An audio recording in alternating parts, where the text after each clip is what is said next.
Hello! Greetings sa aking mga subscribers at sa aking mga mahal na estudyante. So, this is just a short review and examples of finding the percentage, the rate, and the base. So, first of all, let's have a review of our previous lesson on the P, the R, and the B.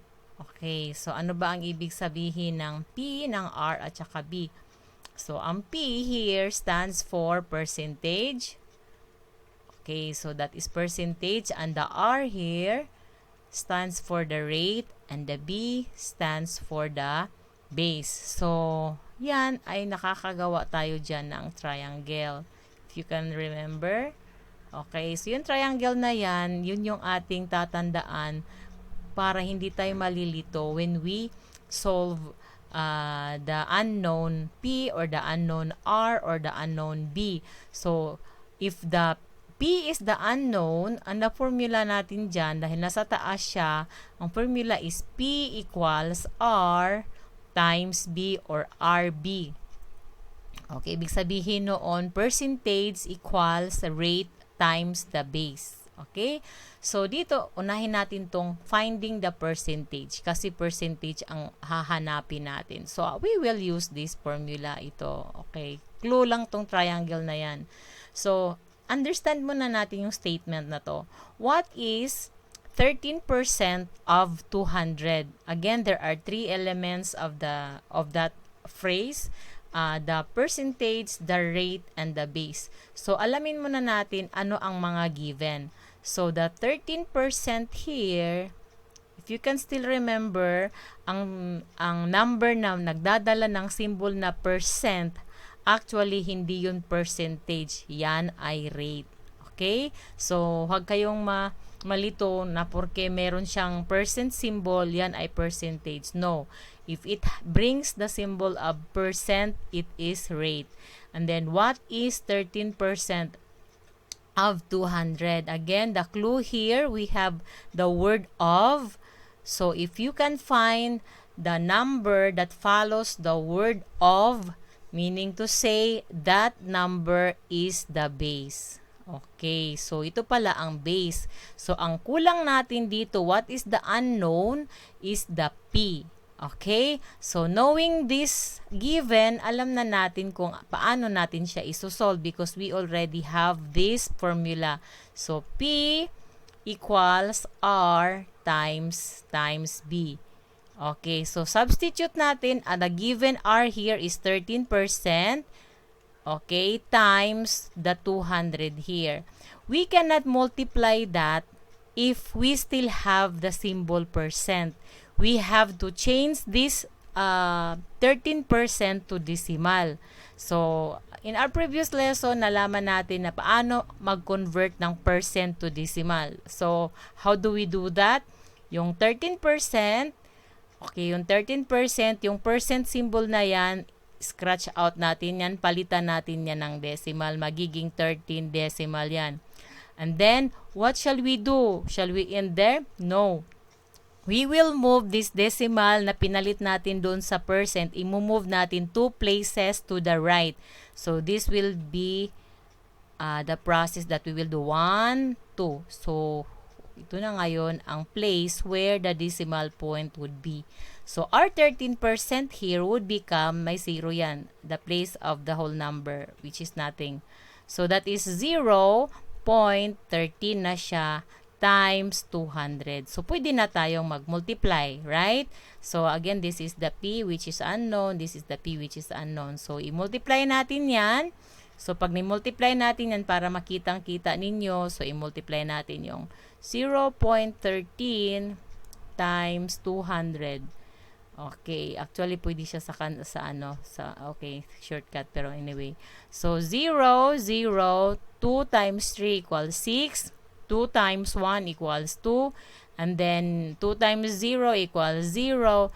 Bibilangin the rule of multiplying decimals. Paano nga ba 'yun?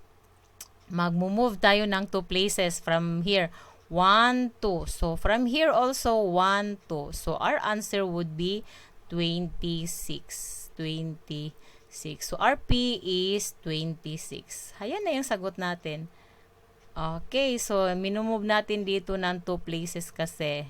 Okay, kasi nga ang ating isang factor ay decimal. The other factor is a whole number. So, 2 places, 1, 2, so 26. So, ibig sabihin, 13%, ibig sabihin yan, our new statement would be 13% of 200 is 26.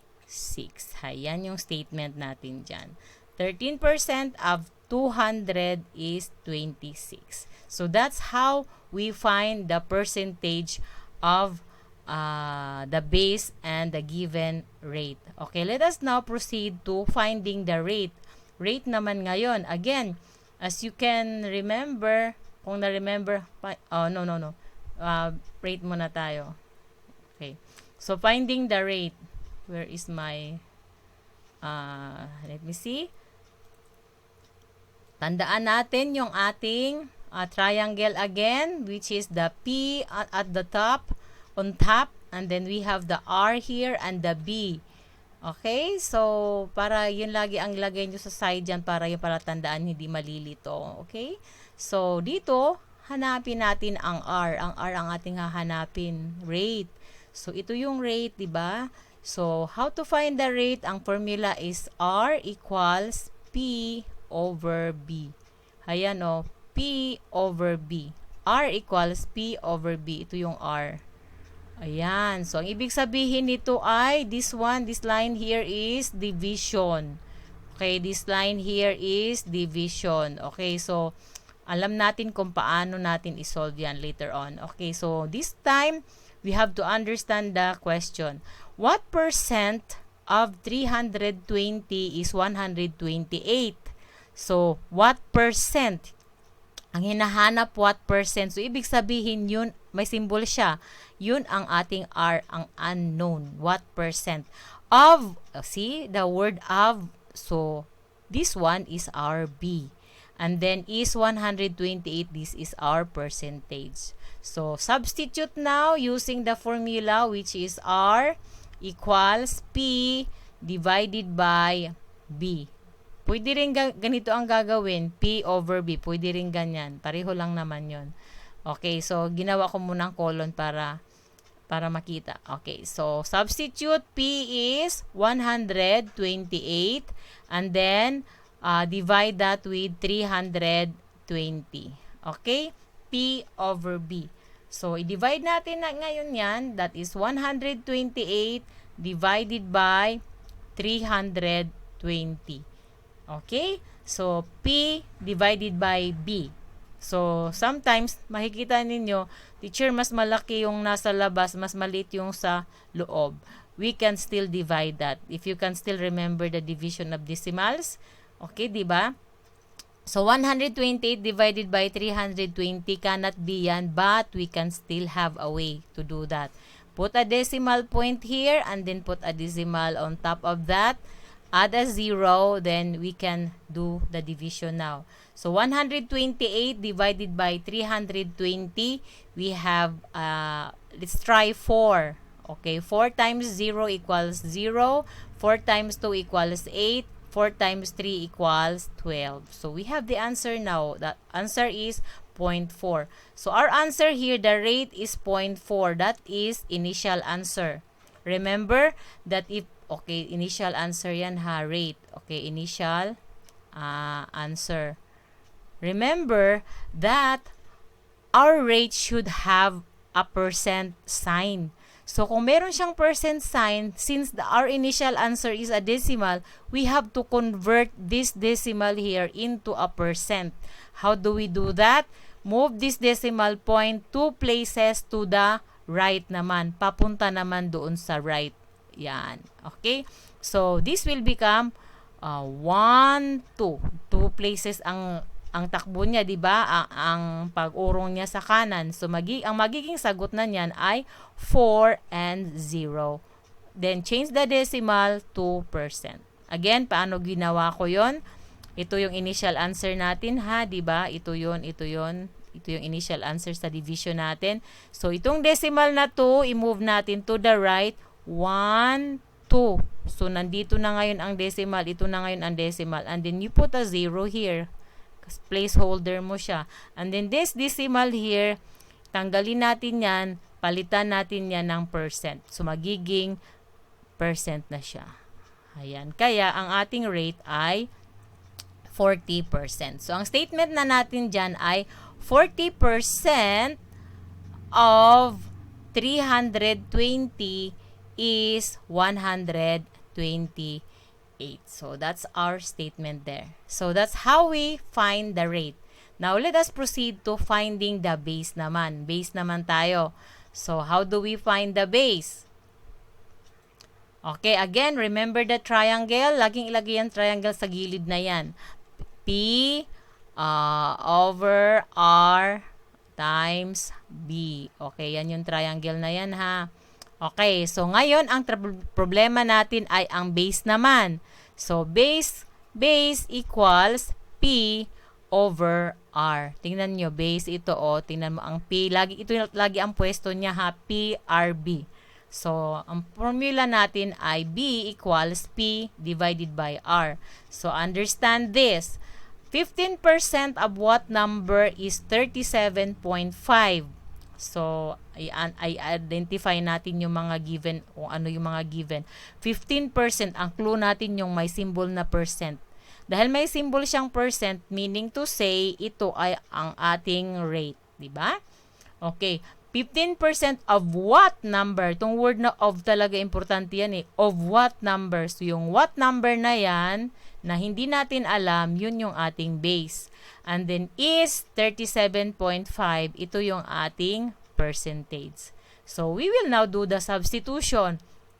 Our formula is base equals percentage divided by the rate. Substitute the P, which is 37.5, divided by our R is 15%. Okay? So, do that. So, this will become 37.5 divided by, again, we cannot solve this one if our number here is in percent state or is in percent status. We will change that one into decimal. So, paano gagawin nating decimal yan? Ang 15%, yung percent na to, tanggalin natin yan, palitan natin yan ng decimal. Hindi tayo hihinto dyan, mag-move tayo 2 places to the left. Okay. So, 1, 2. So, nandito na ngayon ang decimal niya. So, magiging 0.15 na siya. And then, you can now divide. Pwede na natin siyang i-divide ngayon. Pareho sila mga decimals, So, 37, that is 37.5 divided by 0.15. Okay, naalala pa ba ninyo kung paano mag-divide ng decimals? Make the divisor a whole number. So, ibig sabihin, i-move natin to 2 places to the right. 1, 2. So, we will also move 2 places to the right sa ating dividend. 1, 2. Lagyan natin ng 0 dyan. Then, our decimal would be placed here. Kasi dito siya. Can you still remember that? Lesson natin yung sa division of decimals. Diba? So, 3 divided by 15 cannot be. 37 divided by 15 equals 2. 2 times 15 equals 30. 37 minus 30 equals 7. Bring down natin ang 5. Okay, 75 divided by 15 equals 5. Okay, 5 times 5 equals 25. Carry 2. 5 times 1 equals 5 plus 2 equals 7. 75 minus 75 equals 0. May isa pa tayo dito eh. Okay, 0. So, 250 ang sagot. So, the answer here is 250. Okay. So, our base is 250. Ayan na yung sagot natin. Meron na tayong sagot. So, what would be our statement? Our final statement would be 15% of 250 is 37.5. That's it. So, we now know how to find the percentage, how to find the rate, and how to find the base. So, just for you to have an example at least.